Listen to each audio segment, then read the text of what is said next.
Okay, it looks like we are ready to roll. I see so many people here tonight. Good evening and welcome to another episode of Family Matters with Judge Bill Smith. My name is Stephanie Williams, and I have the pleasure of serving Judge Smith in the Fourth Circuit Court as the special master. And I thank each and every one of you for being here tonight. I see so many of my colleagues here. Thank you so much for being here, as well as non-lawyers, and we're excited about that. As we said last time or last month, well, it wasn't last month, it was 2 months ago, right? But as we said on our last episode, our first episode in February, we really are wanting this series to be something to be as informative to the public at large as it can be helpful to the lawyers. And so we're excited to see people from all walks of life join us tonight. And I know last time when we ended, I gave you kind of a little incentive to come on tonight. And I mentioned that we may get a little rap-in from Judge Smith, but we actually have so much ground to cover tonight, and we've got so many things to discuss that we're going to have to postpone his rap debut on this series. But we will certainly make sure that that is in a future episode. So do your best to make all of our episodes. In the event that you miss an episode 1 month, or you have to sign in late or early, we do have a YouTube page for Judge Smith, and these episodes are posted on his YouTube page for your ability to view it at your convenience. So having said that, we are going to go ahead and get started. Good evening, Judge Smith. It's good to see you again today. Good evening. And before we get started, I do want to recognize somebody. Judge Philip Robinson has joined us, I believe. And no. He got on. Yeah, this is a good thing. He probably needs it more than any other lawyer that's on here. But Judge Robinson, welcome. Yeah, we got a school judge. I mean, it's no different than here at the courthouse. We are having to school him, on this platform as well. So we're just thankful that he's such a great student. Judge Robinson is the junior domestic relations judge, so he always loves it when I say that. Yeah. But Judge Robinson, can you speak and say hi to everybody? So you've asked for too much. Yeah. Okay. Well, the fact that he's on here is good enough. Let's leave good enough alone. Okay. So you're looking great, and I say that. Oh, wait a minute! I think I see Judge Robinson trying to come on. I found the mute button on this thing. The unmute button.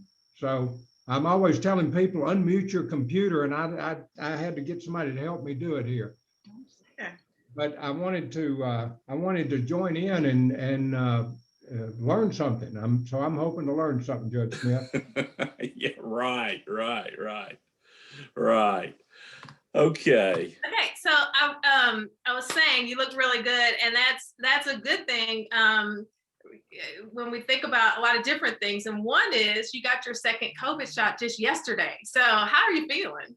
I actually feel good. As I told you this afternoon, I had a downtime of about an hour or two that I felt a little tired. But other than that, it's I feel great and really glad that I got it. Yeah, that's great. I'm so glad that you are not having some of the side effects. It's so weird how it'll affect different people different ways, but that's really good that you're not having any side effects, which means you were able to be on the bench today, and we expect you to be here tomorrow, right? Tomorrow is a bear of a docket. I plan on being there. All right, perfect. Speaking of COVID, I distinctly remember one Friday morning in February where we were doing our docket on Zoom, and we just finished the default docket, which is our 9 o'clock docket, and we were in between that and our 9:30, the docket, the cases that we start at 9:30, which are more so first call motions. And we'd gone through the default docket, no problem. We were gearing up, and about 2 minutes from, letting everybody into the room for the 9:30 docket, and you said, wait a minute, I'll be right back. And you were doing it from home. Let me say that you were doing it from where I'm sitting right now. Where you're sitting right now because you were on quarantine. and you're Right doing it from downtown. home, and you said, wait a minute, hold on one second. You left for a couple minutes, you came back and you said, I gotta go. I gotta take Pam to the hospital. And Pam is your wife. So Yes. tell us a little bit about Pam, and she had been diagnosed with COVID, which is why you were on quarantine. What happened that morning? What has the experience been with Pam and her COVID journey, and how is she doing? Well, I have to say that was a scary, scary morning for me, and it was tough. We took her. I called an ambulance, and they took her to to Centennial Hospital, and she remained there for the following 10 days. She was on the 10th day of COVID, and the two days before, the Wednesday and Thursday, she had done great, and we thought she was really beyond it. But she was diagnosed with. She'd been tested positive back on March the 4th, but when she got to the hospital, they diagnosed her with COVID pneumonia, and she also, had the fatigue associated with it too. But she's doing much, much better.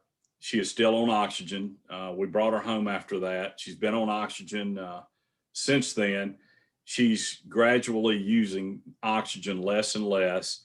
The doctors told us that we're probably looking at 3 months for her to fully heal, to heal, maybe a year to fully heal.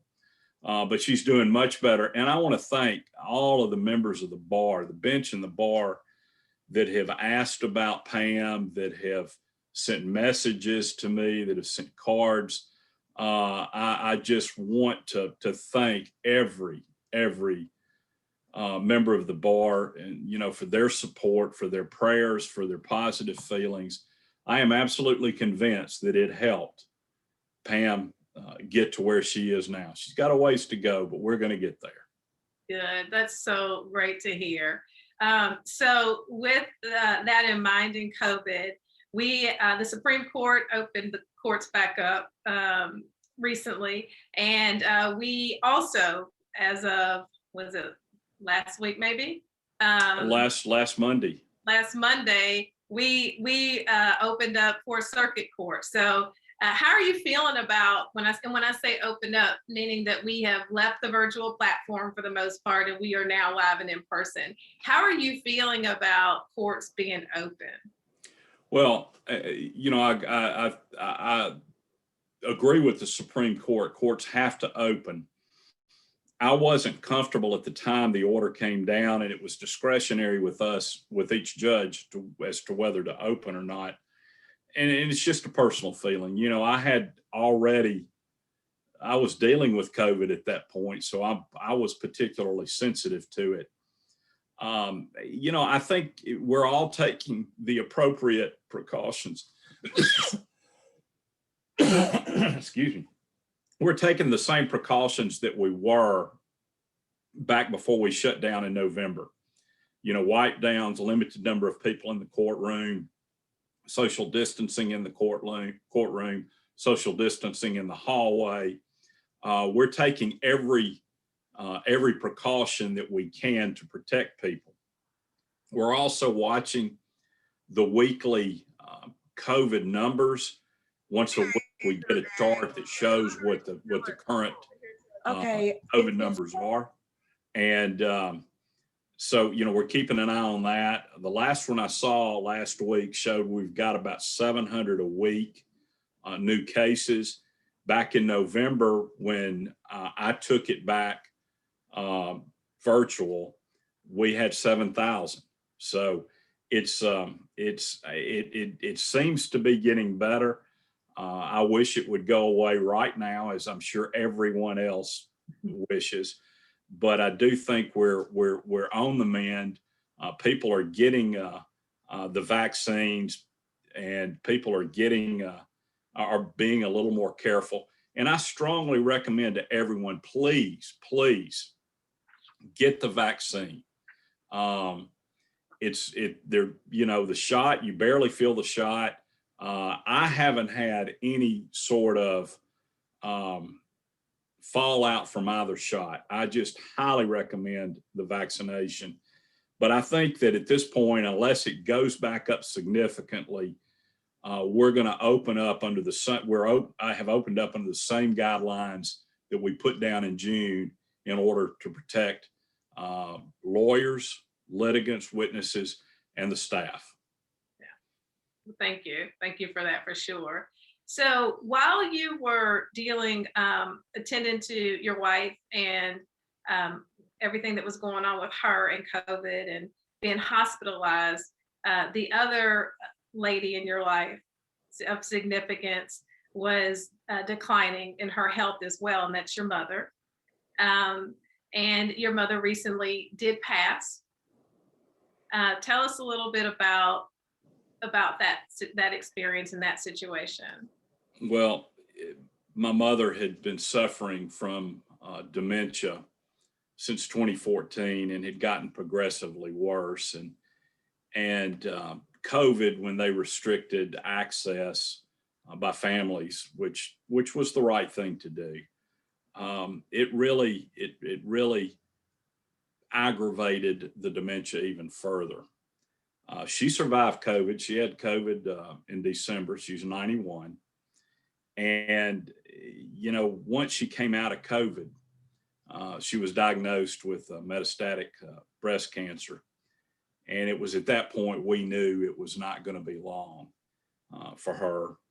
But my mother, who I miss daily and I think about every day, was a great mother. And what can I say? Everybody's going to say that about their mom, but my mom was an inspiration in my life. She was the one, that other than my wife, that believed in me when I didn't believe in myself at times. It's tough. Even that final goodbye, which we got to do with Mom, and she recognized me, and we talked. She was down to about maybe an hour of consciousness a day. But she's a wonderful lady. She was born in Overton County in 1929, moved here with my grandparents in the mid 30s, was here during World War II. And the next time that you're coming down 3rd Avenue, right there across from the Fulton campus, the house right there, the old brick house right there on the corner of 3rd and Elm, is the home that my grandparents used to own. Wow. So it brings a tear to my eye to think about it and go by there, but that's where my mother grew up, and we're going to miss her. And it's been tough. March was a tough month for me, and I was actually told somebody I was kind of hoping 2020 would come back, but everything's going to turn out okay. Everything's going to be fine. And again, I want to thank the lawyers for their concerns and their expressions of their prayers, the good feeling, the cards, everything that they've sent. So thank you for asking. No, thank you. Thank you for sharing. So I want to go ahead and jump into things for tonight. And we got a lot of great questions for tonight that centered around what I want to call at this point, all things pro se. So I want to, if it's okay with you, really kind of want to focus on all things pro se versus getting into the nuts and bolts of a lot of divorce things, but more so, things as it relates to pro se litigants and the divorce process from a lot of different angles. And I know we talked about this before, but we definitely want these webcasts to be very informative and to be something that non-lawyers can understand and grasp very quickly. So I'm going to do my best to frame questions without using legal jargon and getting too much into the weeds. And so I say that, I hope that doesn't frustrate our lawyers out there, but we really want to be able to educate from a general perspective on this. So that being said, some questions that we got that I just want to read. I don't want to respond to right now, but I just want to read them. And then I assume or suspect they may be from non-lawyers were in a divorce where both parties work and have pensions and a 401k, how would this be divided if one of the spouses have a more significant amount in his or hers? What requirements and separate documents are needed in dealing with non-lawyer litigants? What is the process of obtaining a divorce when neither party agrees on distribution of assets or custody of children?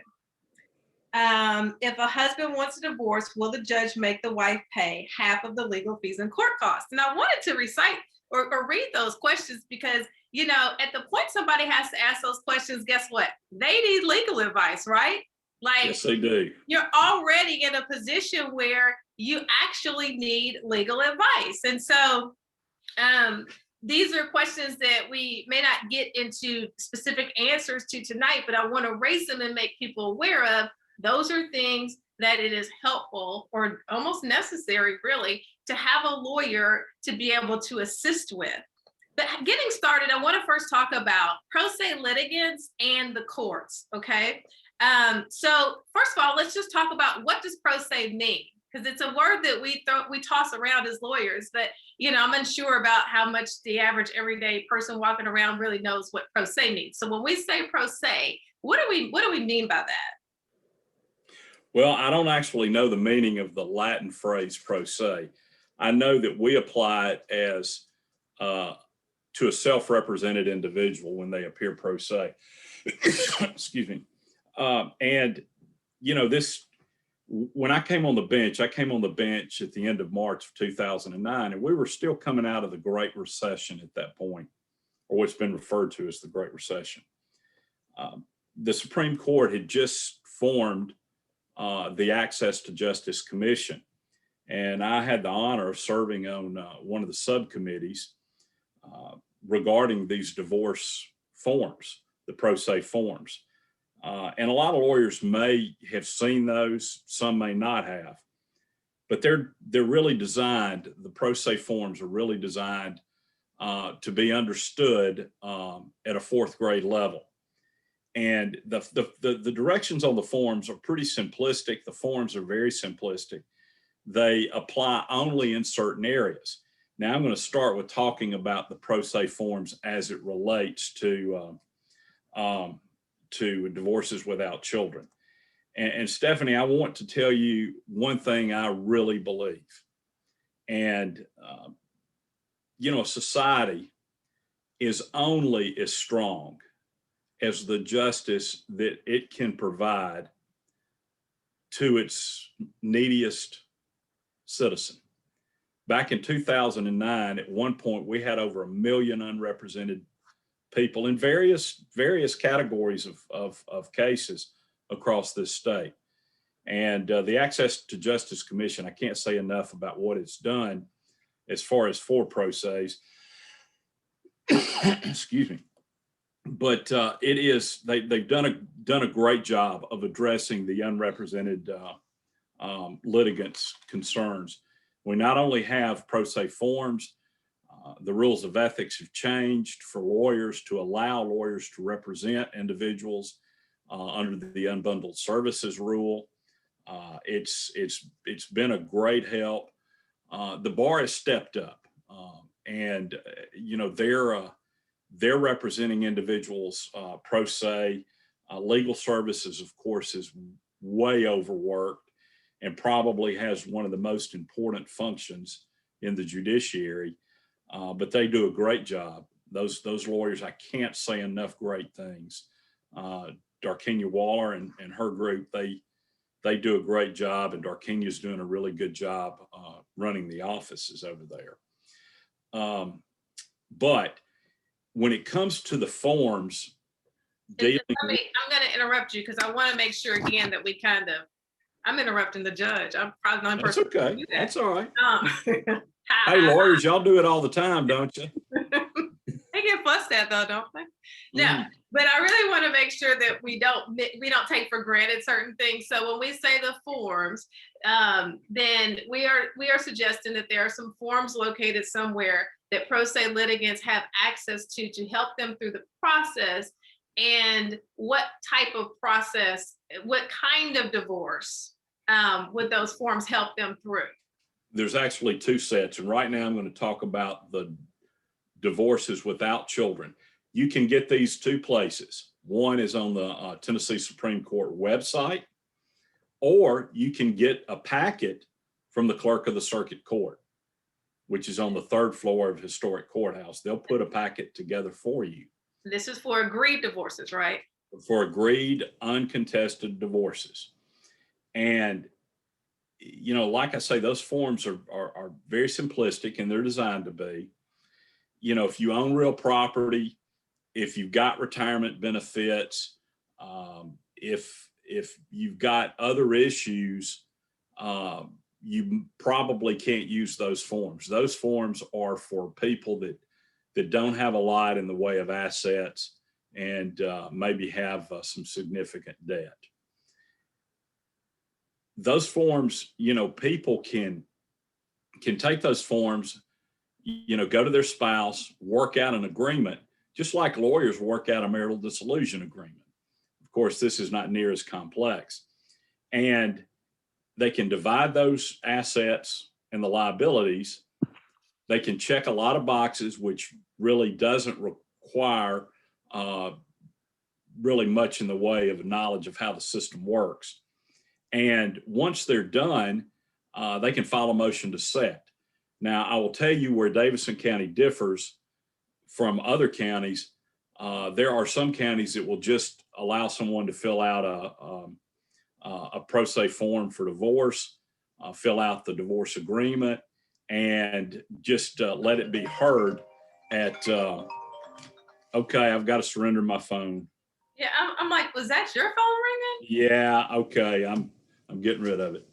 Okay. I'm sorry, but they, you know, they just, the next time they're in that particular county, they'll hear the divorce. We have so many cases in Davidson County, we control the flow by motions to set. In Fourth Circuit, and we do it a little different than Judge Robinson, when the motion to set is heard, my staff has already gone over the pro se documentation.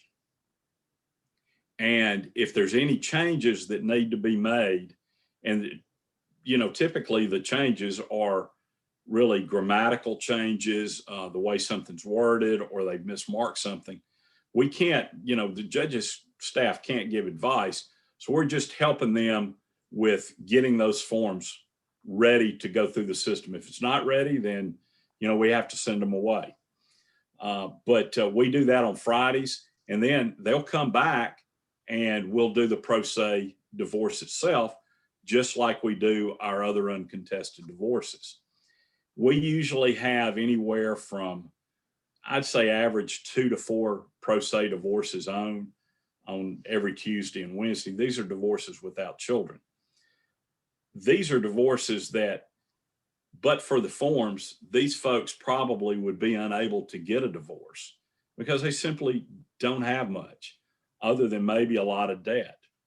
It does provide a great service, and probably 9 out of 10 of those cases involving a divorce without children get approved. Now, we've also got a set of forms that deal with divorces with children. And it's probably the converse of that as far as approval. Probably 1, maybe 2 out of every 10 of those get approved. Those forms are more difficult. The divorce aspect is not, but the parenting plan is. And all lawyers know how difficult a parenting plan can be. Sometimes we'll see parenting plans from pro ses that just say, you know, where you're talking about, you know, the schedule between the primary residential parent and the alternate residential parent. You know, they just may say, well, we'll work it out between ourselves. Or on child support, it may say neither party wants child support. Well, we know that's not going to work. Probably the biggest hang up in those forms is on the parenting plan, and that is using the child support calculator. A lot of folks need assistance with the parenting plan, and the unbundled service, the unbundled service rule change has allowed people to go out and say, hey, please help me with this parenting plan. I'll pay you $200. Maybe they can afford that. And that really does help. But those really, really difficult to get through without a lawyer. Unless you're.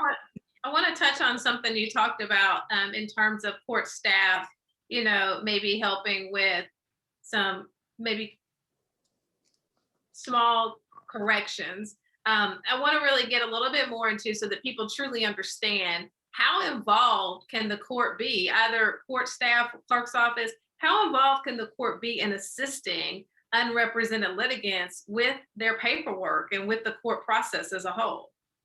Well, we can't be involved in giving legal advice. At the same time, we help lawyers with their paperwork, with marital dissolution agreements and parenting plans.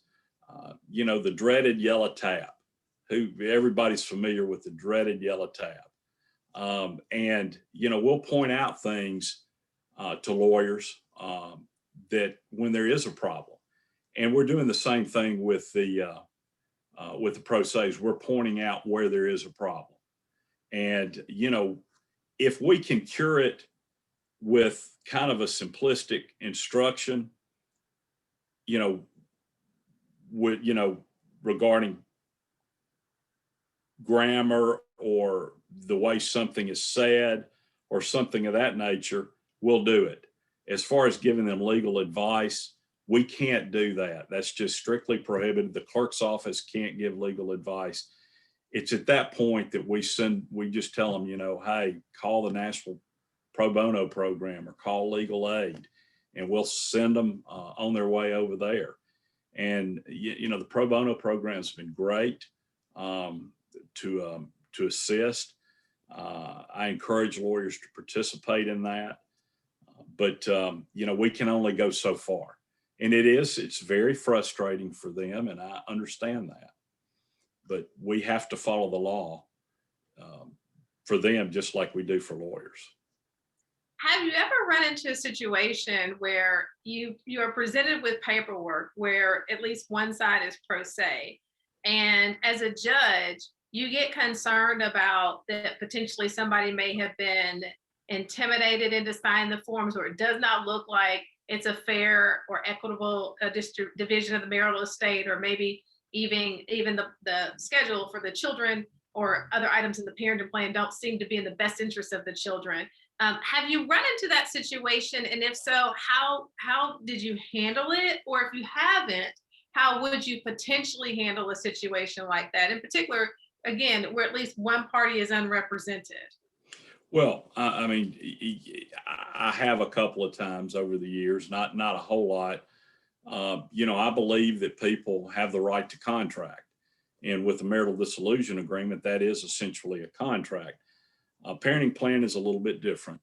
But at the same time, the court has to make the finding that the settlement is fair and equitable.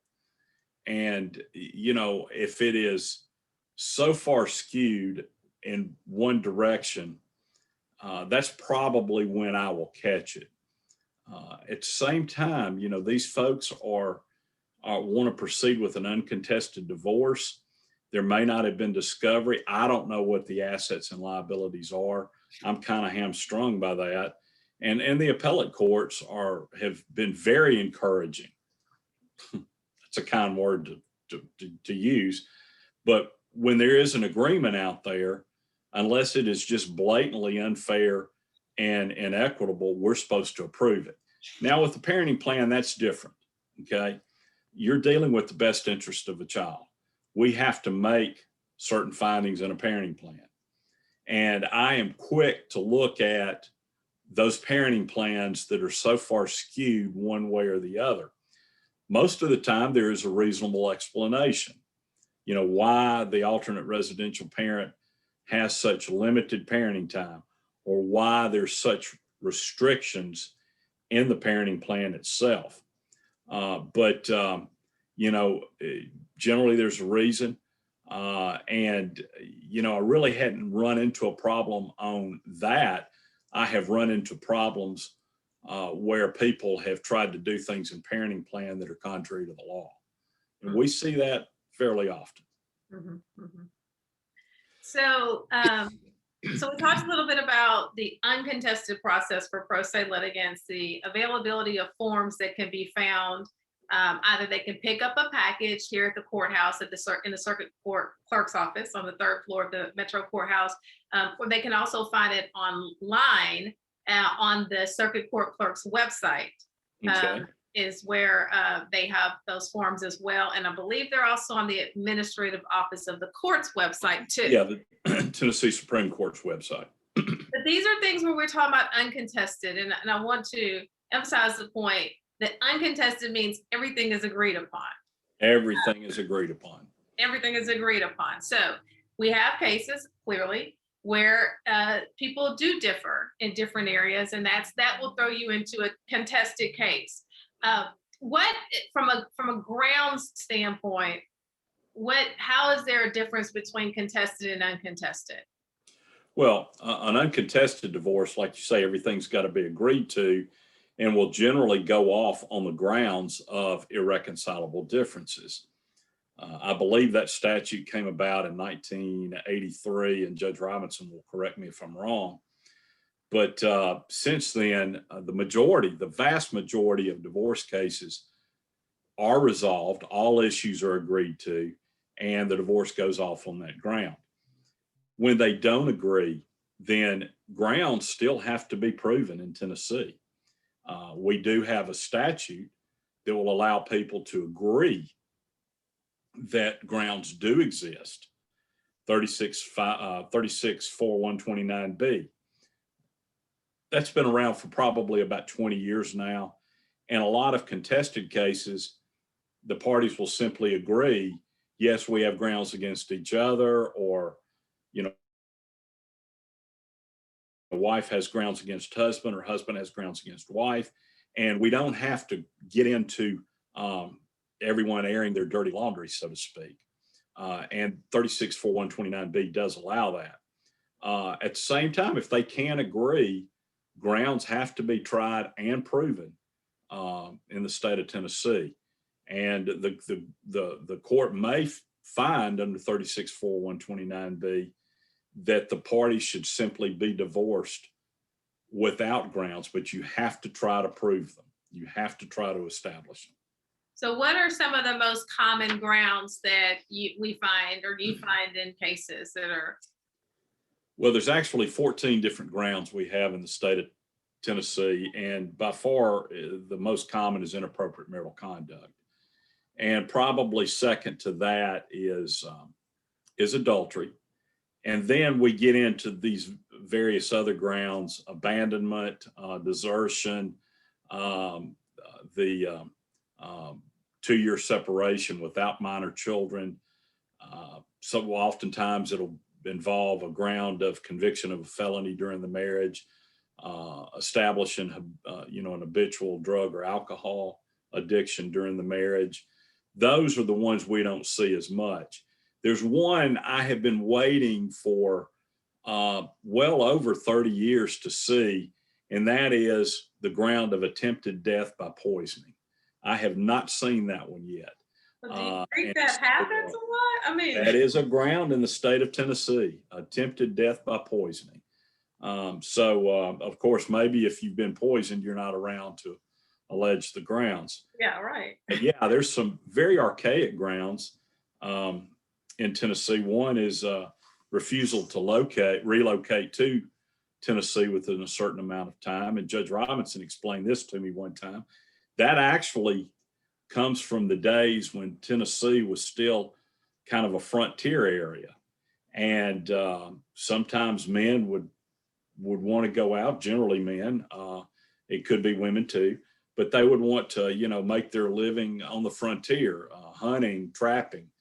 And, their spouse may refuse to relocate to Tennessee. I don't want to live on the frontier. There's, it's dangerous out there. And so they wouldn't relocate. Well, that was an early ground in Tennessee, and that's still on the books. You don't see it a lot, but it's still there. So there's a lot of history in those grounds also. You have to look at why they have come about. When I started practicing, inappropriate marital conduct was not a ground. It was cruel and inhuman treatment. Now they're pretty much the same thing. And so we did get this question. Do you consider extended viewing of the Hallmark Channel to be inappropriate marital conduct? And I'm like, that could have come from a lawyer or a litigant. Well, I have to say, in the interest of my own domestic tranquility here at the house, my wife loves the Hallmark Channel. I would have to say it needs to be looked at on a case-by-case basis. That's a great answer for a politician. That is an extraordinary question. Yeah. No, I thought that was great. I love that question. Okay. So talking about contested cases. That was my question. Oh, Whose question was it? Continued viewing of the Hallmark. Is that Paul? We might be having some problems over there. We might have to counsel with them. Well, Paul, let me just come to your defense. Watching UT football or UT basketball at any time, day or night, is not a grounds for divorce. All right. But just UT. Well, hey. Your Honor, this is Stuart Scott. I strongly disagree, and I think it should be Vanderbilt inserted for that. Well, Stuart, as I recall, you were in my class at the University of Tennessee Law School. So, Traitor! I will give your advice the same credence I gave it in law school. How's that? Which I think you called me the anti-bowl. I probably did. He gets that good UT law education and then wants to root for Vanderbilt. Like, what is that? I know.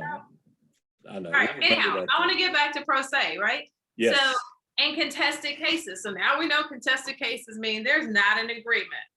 How effective do you find that pro se litigants are in contested cases, in particular when there is an attorney representing their spouse? I have to say, I have had cases where they have been fairly effective. And as a lawyer, it was always my biggest fear to lose a case to a pro se litigant. But most of the time, they simply don't have enough knowledge of the rules of civil procedure, particularly the rules of evidence, and the law itself. And, while we can give a little leeway, maybe from a time standpoint, or maybe from a minor procedure standpoint, we have to hold their feet to the fire also. They have to prove, by the same standard of proof that lawyers have to establish for their clients. And, I would say that it's very, very difficult for a pro se to get through a contested case generally. I've seen exceptions to that rule. But I would always advise, and really the only advice I can give, is for pro se litigants that are facing a contested divorce, please do whatever you can to find a lawyer. And I do judicial settlement conferences, which for those of you who are on here that are unfamiliar with that, it's a process that we use prior to the case going to trial, normally a couple of weeks before the actual trial date, where I will work with litigants and attorneys to see if I can help facilitate an agreement. And so I definitely have situations where I have cases where one side may be pro se and the other side is represented. And when I find that we're unable to resolve the issues, my parting words with that pro se litigant is always, whatever you do, find the resources, call everybody you can to get help, to get an attorney, because people lack the understanding of their inability to go into court and just get on the stand and tell their story. You come up with all these objections that they are unable to deal with about hearsay these limitations about how they get information to the court that is probably very important and necessary for the court to know, but there are rules about how to get it in there. And so I have that's definitely what I emphasize to the pro se litigants that forge their way to trial on their own. And quite frankly, it's helped settle some cases, and in some instances, people have gotten an attorney. I want to talk a little bit more about, because we did get a lot of questions that I thought were really helpful from attorneys as it relates to their relationship with pro se litigants. And we definitely know that, we can have cases where one party is represented and one party is not. Some attorneys ask the question, can an attorney represent both litigants? And when they're posed with that question from an individual, how should they respond? What is the best way for them to respond? Well, I think the first response is no, I can't represent both sides. How they respond from there, there's different ways. My thought is that, make it clear from the beginning, you can only represent one party. And they may not know which one wants to be represented. But once that's ascertained, then what I would recommend, is send the other side out, the party that you're not going to represent, have a discussion with the party you're going to represent, and make it clear to them that you're representing their interest. Now, when you're talking to the parties initially, before you make that decision, you have to be careful about the information that you elicit from the parties. That could put you in an ethical bind by not making it clear early on that you're not representing that party, and they're giving you this information that's intended to be confidential, even though it may be in front of the other party. So, my thought is, tell them, no, you can't represent both sides. Decide which side you're going to represent. They may decide for you, but then get the other party out of the office. Talk to the client, explain you're going to be representing their interest. And then when the other side comes back in, make it clear to them, you're not representing them. You have no duty to protect their interest in this. And, get that clear on the front end. I would probably even send a letter to that effect to both parties to make it clear. But that's the way I would recommend that it be handled. Now, let me say, once you make it clear to the other side that you're not going to represent them, you don't have to cut off communication. You can go ahead and resolve the issues between the parties, and hopefully encompass it in a marital dissolution agreement. At the same time, you've got to make very clear where your loyalties lie, where your expertise is being applied. Now, sometimes having a pro se litigant as an opposing party can mean more work for the attorney of the litigant who is represented, which then turns into more time and expense for the litigant who actually has the attorney. So, what is the best way for an attorney who has a pro se litigant as an opposing party to keep a case streamlined and moving through the process in an efficient manner? Well, I think you use the same tools that you use with a lawyer who may be slow walking the case for various reasons. Scheduling order is one. In a pro se, maybe an early mediation, as early as you can, safely do it.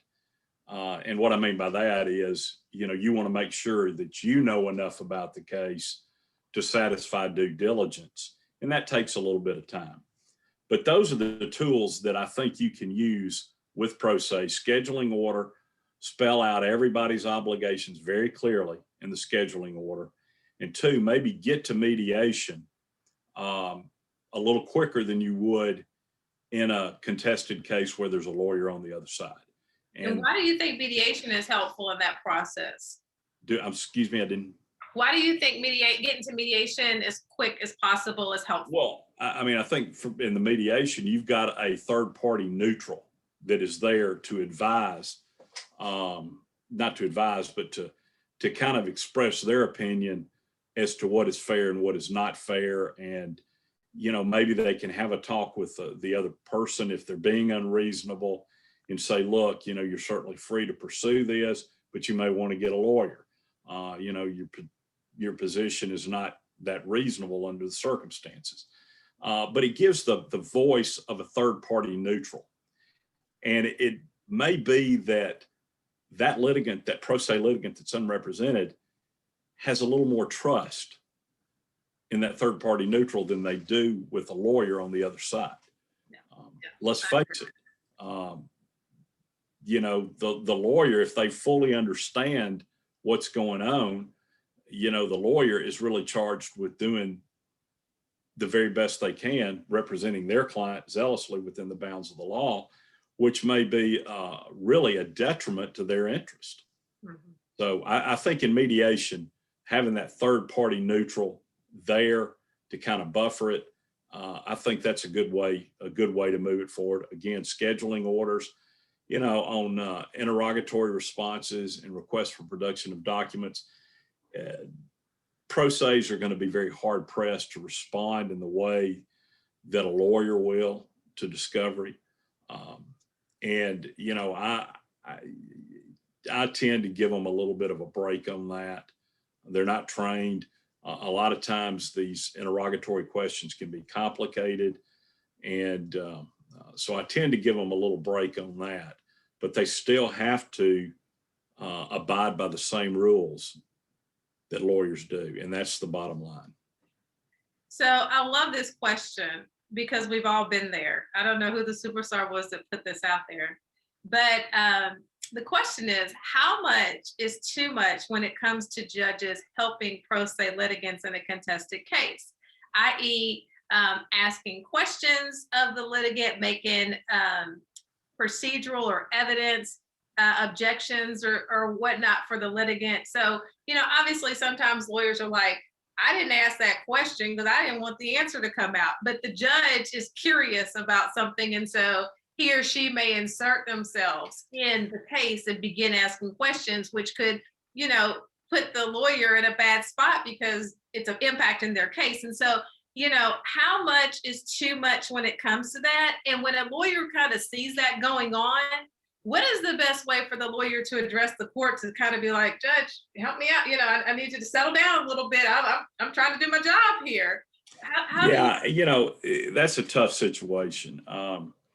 I know I was a trial lawyer before I became a judge, and I will remember, as you well remember, and Yvette Kane remembers, on the first case I ever tried, the day after I was sworn in. I believe it was either you or Miss Kane that was asking a question. I'm sitting there in my black robe, and I burst out, and I stopped myself before I could get object out. Well, I'm the judge. Okay, it's instinctual to a certain extent. Really, anything other than what the court has to have that's not being covered is probably too much. Now, what I mean by that is we have to have certain information, particularly with children. One, income information. If the side with the lawyer is not bringing that out or does not intend to bring that out, the court has to. That is an essential part of, what's necessary for the child support calculator. Medical insurance and the cost thereof. Questions regarding work-related daycare. If it's not being covered, we have to have those in order to enter a parenting plan that's going to pass muster. On issues of division of property, we have to have those property values unless one party is getting that. We have to know the condition of a home if it's going to be sold. Things of that nature. There's certain things we've got to have. We can't just sit back and say, I'm going to rule on what's before me. We can't do that. That case is going to come right back down from the appellate courts, ultimately costing the parties more money. But beyond that, I have to say, I think is probably a little too much. Now, I will not allow a lawyer to abuse a pro se, nor will I allow a lawyer to abuse another lawyer. That's just common decency and respect. But be that as it may, we have to get this certain information, and it's a balance. It is an absolute balance. And again, the second part to that question is, if a lawyer kind of feels like maybe the court is going too far, what do you advise that the lawyer do to be respectful to the court, but maybe bring to the court's attention that maybe we're going beyond some of these necessary things here, and you're really adversely affecting my strategy or my case? Well, I think probably an objection. Judge, I object to you. beyond what is your duty as a disinterested trier of the facts. You have to make that objection for the record, I think, and I think most judges would probably honor that and look at it from a serious standpoint. Have I gone too far, or is this information I need? If I'm going too far, I will back off. I don't want to interfere with the lawyer trying their case. Maybe, Judge, let me try my own case. That may be your objection. Yeah. So one big question that we got in several different forms was the difficulty that lawyers sometimes have in working with pro se litigants who are opposing parties. Sometimes it can be very difficult in terms of the tone the litigants may use, the lack of professionalism, emails that just may be very angry in nature and belittling. How do you advise attorneys to deal with that, or to work with those litigants the best they can as they're going through the case? And it's interesting because, I have personally experienced lawyers that send emails like that and that act like that. So, I don't know that it's always much different than that, but I'd love for you to entertain that question. Well, I mean, one, with pro ses, you have to remember they're personally involved in their cases. A lawyer should never be personally involved in their own case. They have to, and I mean, in their, when they're representing a client, you have to keep that objectivity about you. You got to remember that they're involved. They're taking it personally. It is about their lives. So that makes them, quite frankly, more sensitive. They are probably going to view you and as the opposing counsel as the Darth Vader of the lawsuit. And that's natural. At the same time, I expect pro ses to be respectful to lawyers and vice versa. While a pro se, has obviously a vested interest in the case, the lawyer does this every day. They don't need to feel threatened by the pro se defendant. I strongly suggest that communication outside of the courthouse take place by email or by written correspondence. That way it's documented. It is difficult. A lot of times pro ses don't understand that they should be respectful, that they should be honest, and that, while they're obviously have a vested interest, they have to treat the other side with at least some respect.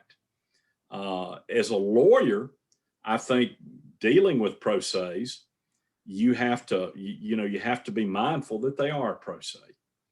You have to be careful what you say. They're not learned in the law. You have to be truthful, as you would with a lawyer. You have to treat them with respect, and you have to represent your client zealously within the bounds of the law, while being honest, treating them with respect, and actually, I think, being cordial to them. that's the best advice I can give. Dealing with a pro se on the other side of a case is very, very difficult. And as a judge, I understand the problems that that presents. The only thing worse than the lawyer dealing with the pro se is the court having to deal with two pro ses in a contested case. And that is very, very difficult for the court, because after, in that instance, the court has to bring out information that it has to have, probably has to bring out more information, and has to still maintain its, neutral status. And that's extremely difficult to do. Yeah, no, that makes plenty of good sense. What about when a lawyer, what is a pro se litigant's responsibility in a case, a pending case, to keep the court informed of any changes of their address, phone numbers, and how do they do that? What is it that they are to do in order to have the most current information available to them? We run into this a lot. I'm glad you asked that. They have the same obligation as an attorney. If an attorney moves offices, that attorney is supposed to notify the court, also probably the board. Pro se doesn't have that responsibility, but they have the same responsibility to keep the court apprised of where they are. And, the problem comes into play when there's a motion filed or a pleading filed, and it goes to an old address that's not forwarding the mail to the new address. It's up to them to do it. Just think about a lawyer that didn't do that. And pleadings are being forwarded to an old address and not being forwarded to the lawyer's new address. Just think of how devastating that could be to the progression of the case. It's, they have the same obligation. And we try to stress this to pro ses, but they don't seem to get it. And that is a major problem that we have, particularly when a motion for default goes to an old address and they haven't provided us an updated address, and they don't get the motion for default. The only thing they seem to get is the final decree after it's been entered, and then they come in wanting to set it aside. And my first question is, well, why didn't you notify the clerk of the new address? Well, I didn't know I had to. Well, that presents a big problem, because these, parties may already be divorced. And so as we wrap up, a couple more quick questions. What are some resources? We have individuals on here that are non-lawyers that very well may be pro se litigants currently or in the future, or may know someone who is. And hopefully they've gotten enough information here tonight to understand that there's a lot more to this, in particular if there are contested issues, than what a uninformed non-lawyer could really effectively handle, generally speaking. And so what are some avenues or some resources that we can refer these people to try to find some assistance or find some help? Well, the National Bar Association, I believe, still has a monthly call-in dial a lawyer program. That is one resource. They can call in and get general questions answered. I believe the Tennessee Bar Association still has a line where you can, or a service where you can email your question and it will be responded to within a period of time. The other thing is Legal Services has pro se clinics from time to time. Those are an excellent source for pro se litigants going through a divorce to go to one of those clinics. And there are other avenues out there, on the internet. But I will tell you, be careful on the internet, because domestic law is specific to each state. Don't look at a general overview of law for all 50 states. Look at what Tennessee law is, look at what you need for that. Those are some of the resources. the Nashville Pro Bono Program, even legal services, call them. They may be able to take your case. And also, please, pro se's need to remember that lawyers can now provide unbundled services. And, you know, if there's a problem with a parenting plan, see if you can hire that lawyer just to work with you on the parenting plan. If there is a retirement issue, you know, either a defined contribution program or, a defined contribution plan or a defined benefit plan, see if there's a lawyer that can help you with that. And so, you know, address the problem. It may be just one problem that won't require retaining a lawyer for the entire divorce case. Well, thank you. We're out of time tonight. This has been great. I look forward to next month, which we will probably be announcing that topic when we send out the email. I don't know. I think we got thrown off tonight because we didn't realize how much we would just spend on pro se. So check your email, but our next program will be May the 19th. We do these on the third Wednesday of each month from 6 to 7. Thank you all for being here tonight. I hope this was informative. We'd love feedback. Please provide us with your feedback, what we can do to be more informative and more effective in our goals here. Thank you, Judge Smith, for everything. Yeah, Stephanie, thank you. Thank everybody for tuning in. And again, I want to thank the lawyers and you know, for the concern they've shown for my wife and for the death of my mother. That means so much to me. You just don't know. Absolutely. And Judge Robinson, we've got a quiz for you tomorrow. Be on your desk the first thing in the morning. Thank you and good night, everyone.